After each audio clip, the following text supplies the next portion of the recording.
So recently and over the past little while, there has been much talk about the use of our audio interfaces when utilizing guitar amp sim plugins and software. There's many schools of thoughts about the best procedures and the best practices, but what there isn't is an actual audio comparison to what we can actually hear. Today, I'm hoping to fix that. I am going to offer a blind test utilizing 4 different audio interfaces of quite a wide quality and price difference. What we're going to do is see just how important not only the audio interface, but how we set it is to the final result. I'm going to utilize 2 different tones, one very heavy distorted tone, another quite clean with just the edge of breakup and some space around the playing so that we can have numerous examples of how this is actually working. I'm also going to utilize them at 2 different settings. The 2 schools of thought of kind of finding a decent amount of headroom that's going to handle all of our guitars, or the vast majority of all of our guitars at least, and just leaving it set there. I've chosen the setting of 11.5 dBu of headroom, which is a nice compromise on maximizing our signal to noise ratio that everybody's so worried about, and being able to avoid having to constantly change this setting depending on the guitar we're using. And then I'm going to do the same examples, but this time utilizing the other school of thought where people say they're maximizing signal to noise ratio to some great degree,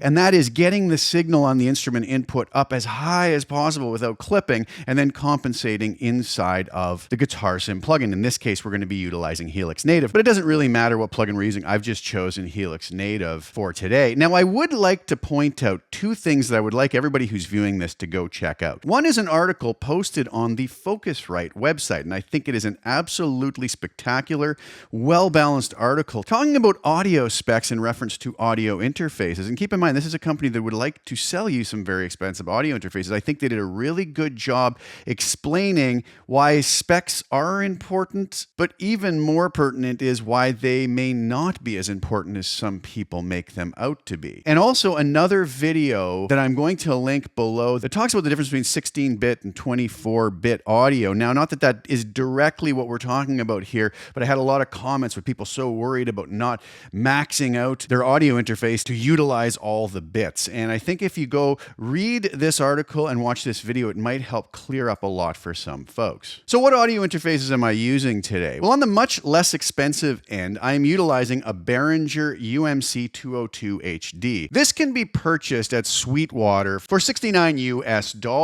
Now, I'm also breaking this down to a per channel cost. And when I'm saying the per channel cost, I'm not counting in the headphone output, but I am counting in any of the channels, such as inputs and outputs, that are going to have A to D or D to A conversion on them. So the Behringer UMC 202 HD breaks down to about $17.25 US per channel. The next and slightly more expensive audio interface we're going to be comparing today is the IK Multimedia Axe IO1, which comes in at Sweetwater at $129.99 US, and per channel that works out to approximately $32.49. Moving up from there, I'm going to be utilizing the Motu Ultralight Mark V, which comes in at a price of $649.95 US for a per channel cost of about $36.11. That has a lot of inputs and outputs on it. And at the highest end, I'm going to be utilizing a UAD Apollo Solo, which comes in at a price of $499 US, and it comes to about $125 per channel. So we're going to get to hear exactly what the results are when feeding these different audio interfaces into Helix Native, as I mentioned, with a clean sound and with a distorted sound. Keep in mind, since this is a blind test, I'm just going to be labeling these as interface number 1, number 2, number 3, and number 4. But in all of the examples, interface number 1 will always be the same interface. Interface number 2 will also be the same interface, and so on and so forth. So there's no trickery going on here. I just want people to actually hear what the differences are instead of just being told what the differences are going to be. And since I have a number of audio interfaces of varying qualities, I thought I could do this, and hopefully it will just help the community to hear what's actually going on so that they can possibly maybe change their workflow to something that's going to allow them to be much more efficient. Obviously, anybody can work however they want, and I'm not here to tell anybody how they should work. But I do think it's important to get accurate information out there so people can make informed decisions about how they work and potentially make their lives a lot easier. So what you're about to hear then is going to be these audio samples. Again, what I'm going to do is play a clean to slight edge of breakup tone using a long sample. and you're going to hear all 4 audio interfaces set at what I feel is an optimal level and what the Line 6 Helix is set to by default, and that is with 11.5 dBu of headroom. So I carefully calibrated every audio interface to that level. Now, what's interesting about that is on the UAD Apollo Solo, that was basically adding 1 dB to the instrument input, which was almost leaving it at minimum. On the IK Multimedia AX-I01, that was actually subtracting 1.2 dB. So the max input level on that is already a little bit higher. So I had to go within Helix native software and bring it down by 1.2 dB. So running that at minimum gain, you're already basically maximizing your signal to noise ratio for the vast majority of guitars anyways. On the Behringer audio interface, there's such little input headroom on that interface, but there is an input pad. So basically, by engaging the input pad on the instrument input, we dropped down to 19 dBu of headroom. And basically what I had to do is then adjust this up to the 11.5. So I had to actually add 7.5 dB of gain on the instrument input. And then for the Motu Ultralight, it's also coming in right around the minus 18.5-ish range, and I had to add 8 dB to that as well. So everything was precisely calibrated so that you're going to be hearing in Helix Native exactly what you should, just like when you would plug into Helix hardware. So then I'm going to play you this long sample, then I'm going to play you a very short sample so our ears don't play tricks on us, so we can hear just a few notes from each as well. I think that's always a really important thing to do. Then we go to the distorted tones, same thing, long sample and short sample with exactly how I just described it was set up. Then I want to utilize these in a different way where we're cranking up for each guitar and each tone right to the point of clipping and then backing off a bit. So I got as close as I possibly could because a lot of people say this apparently makes such a huge difference and it maximizes signal to noise ratio. So it should be very easy to hear the difference when we run it that way versus what I feel is kind of an optimal setting of the 11.5 dBu of headroom. So I wanted to throw that in as well. Now, when we do the results reveal video, I'm going to actually show you a little more in depth what's actually going on since it won't be a blind test, and we'll also measure how much noise versus signal there is with all of these situations. All right, I think I've covered everything. Without further ado, let's go give these a listen.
All right, there you have it. What do you think? Your job is going to be to leave me in the comments which interface you think is which. Now, according to some people, there's such a wild difference between interfaces and settings that it should all be very, very simple to be able to tell the difference between, a $69 interface and a $500 interface that has much better specs on paper. So let's see. Let's see how many people can pick this out. I think I've given enough samples with the long and the short, the clean to edge of breakup to the heavy distorted tones that we should be able to come to some sort of conclusive results on what's what. So leave me those below. Please share this video with as many people as you possibly can so that we can get a nice sample size. And I really hope that it's a bit of an eye-opener. I hope you guys actually enjoyed taking a listen to those. So please like the video, as I mentioned already. Please share with as many people as you can. And also please subscribe to the channel. Hit the little bell notification to get notified when I put new content out.